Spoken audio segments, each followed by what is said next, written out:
Hello, it's Monica from Crafting with Quilling Lady and welcome to my channel. I hope you have absolutely fabulous day. In today's video, I'm going to show you how to create a tiered pop-up cut with no cutting dies. For today's project, I'm going to use collection from Altair Art called Red Roses. It is a Polish brand and the quality of the cut is absolutely amazing. This collection is 8 by 8 inches and as you can see, the theme is red roses, because the card I'm going to create today is for someone who loves that flower. And in this collection, you also have lots of elements to fussy cut as well, which I think is a great bonus. For today's card, I'm going to use template library blue from Crafter's Companion. I really wanted to try it out, so today I'm going to use number 14, which is tiered pop-up card. And what's really good about this, on the back you've got all the instructions how to create your card, which I think is really cool. And then you also have the templates from Blue Template Library, and I need to find number 14, which is tiered pop-up card. And as you can see, you do have the template for the card, but also all the other elements and mats and layers. And it's going to fold flat into 6 by 6 inches envelope. I'm going to line up the edges of my white card together with the template to save time when cutting out all those elements. So when I'm happy with it, I'm going to use my pencil and draw all those lines here, which is super easy.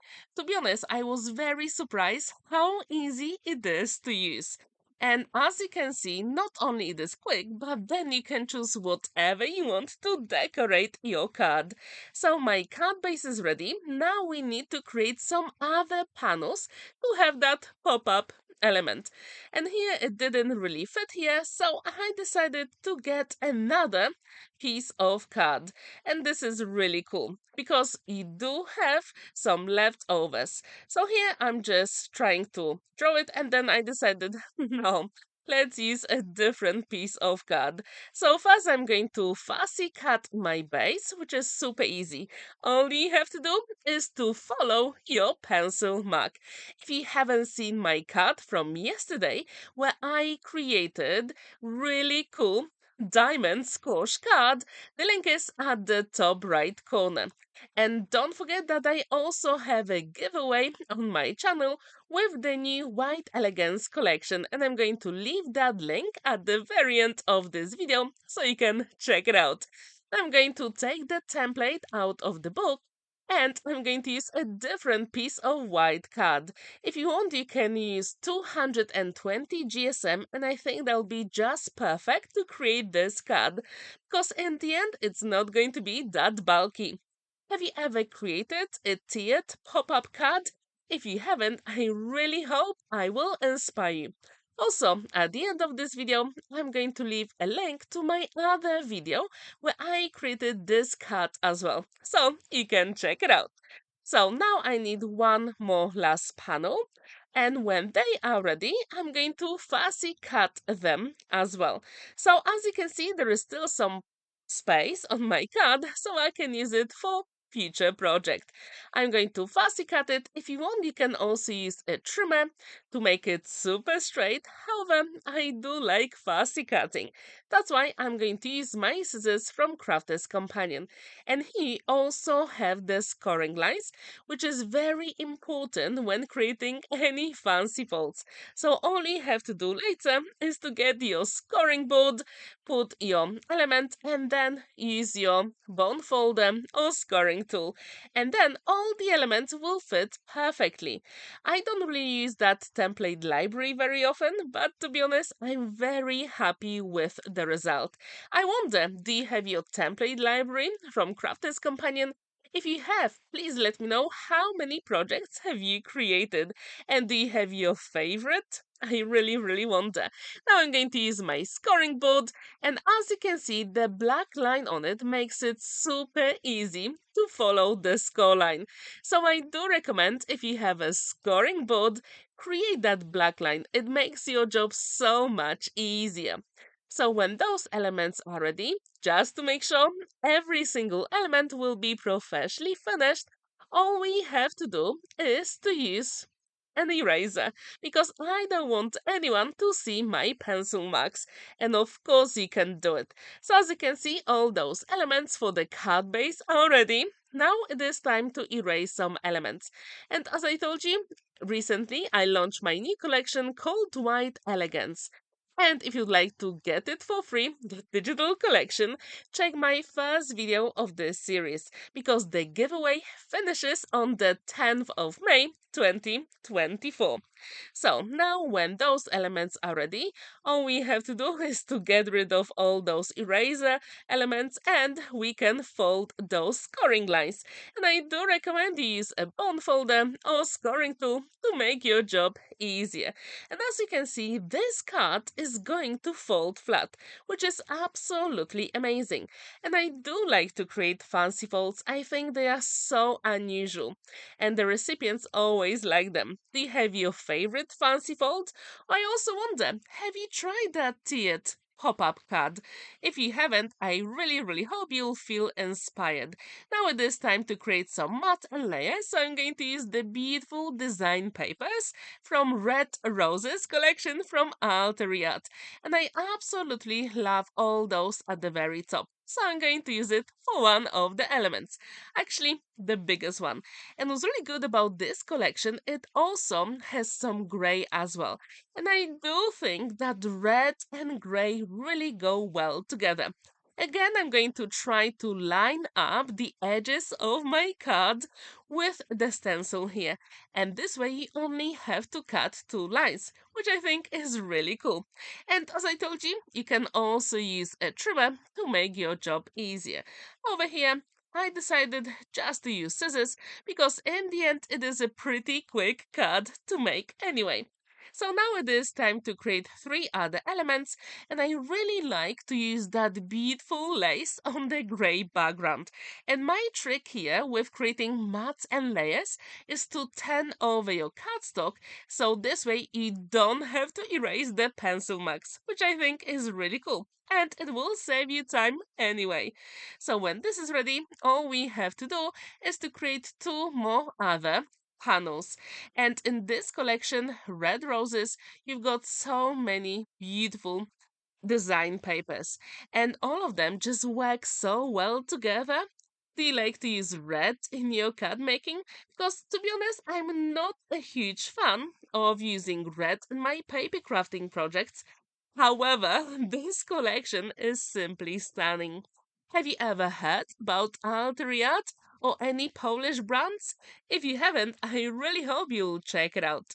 So now when this panel is ready, all we have to do is to move on to the next step. And as you can see, in this collection, we also have some red butterflies as well. And it wouldn't be me if I didn't add any butterfly. So later on, I'm going to use a butterfly from a different collection, but it will match. Anyway, now I'm going to create the biggest panel here. And again, I'm going to look at that beautiful Red Roses collection and I decided to use that beautiful grey background with pearls, because who doesn't like pearls, right? And as you can see, the red and grey really go well together. And to be honest, I'm pretty sure I'm going to use that collection in the future as well. As I told you, I'm not a huge fan of red, but this collection is simply gorgeous. So, all those elements are ready. Now we have to create the side panels.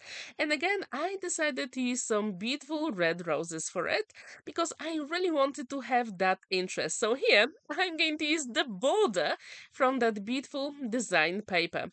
Again, I'm going to line it up with my card to save some time when cutting out the elements. And it's always a good idea to use a pencil because graphite is a little bit shiny, so you can even see it on very dark backgrounds, which I think is really cool. So when these elements are ready, then we have to assemble the whole card.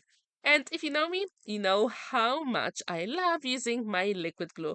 And it is my favorite tool in my craft room because I do have time to maneuver the elements. And to be honest, very often it actually grabs all the elements together very quickly, like yesterday in my diamond squash card. some of the elements were stuck together for a little bit too quickly. But anyway, I was very happy with the result. I'm starting with the biggest panel first that goes inside of the card, and I do have those roses at the top. Now I'm going to decorate that panel here, and it's always a good idea to use your bone folder or scoring tool to banish those score lines, and this way it'll be so much easier to actually make your card flat.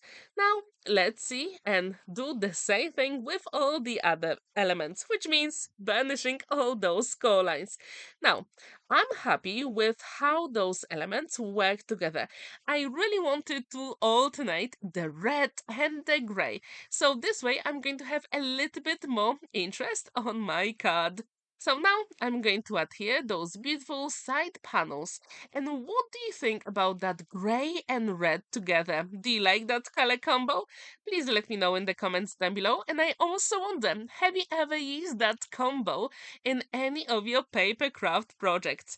If you haven't, I really hope you'll feel inspired because you can use any stamps from your stash and then use those inks or alcohol markers, literally whatever you've got in your stash.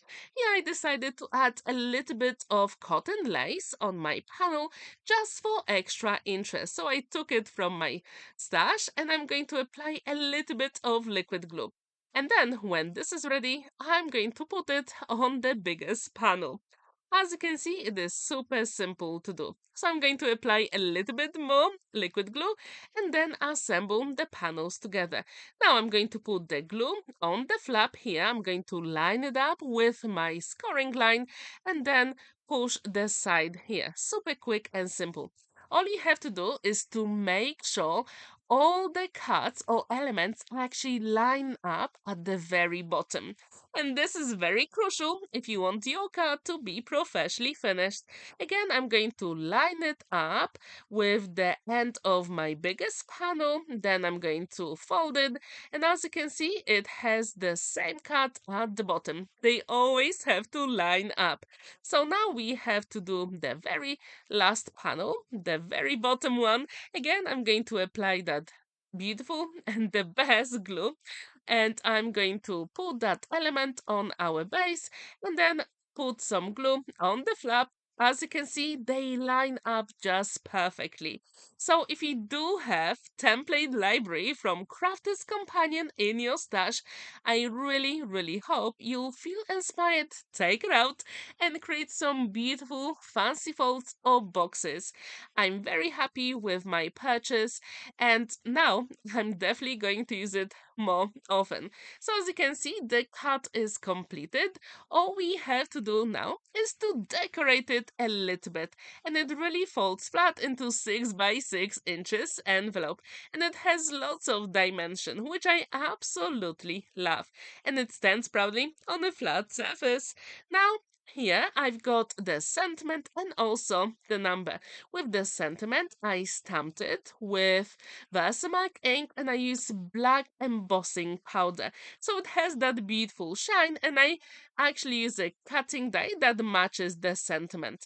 And using my Canva, I created that 70 number, and as you can see, this cut is for 70th birthday.